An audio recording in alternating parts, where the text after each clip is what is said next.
seile word gespan en toue styf getrek. Deelnemers maak solank op land seker, hulle katamaran is gereed om ruiter van die windjie te wees. Teen vanmiddag was die wind nie sterk genoeg om so te seil nie, maar wanneer dit teen 5 knope of meer waai, begin die water wedloop. Dit gaan absoluut oor kennis van die wind. Jy kan die wind lees op die water, jy kan sien hier kom wind en dan kan jy die patroon van die golfies sien, maar hierdie is 'n lift of 'n header. Ja, dit gaan absoluut oor gevoel. Minnie se kompetisie is dalk nog nat agter die ore, maar hulle blaas in sy nek.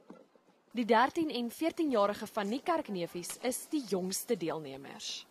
Die sport, daar's baie min jong mense wat daar deelneem en dit leer jou baie goeie, soos geduld as die wind nie waai die dag.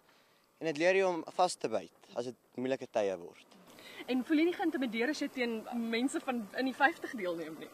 Ja, ek doen 'n bietjie want ek en Gerard seil nou maar net eers vir 'n jaar. So ons is nou nie so goed nie, maar ja, ons doen goed. Die deelnemers sê die vars water van die val is 'n lekker uitdaging teenoor seewater wat maar soms onstuimig kan wees. En hier is natuurlik ook nie haie nie. Die kompetisie duur nog tot Vrydag. Daniela van Heerden, Enies, Valdam, Denysville.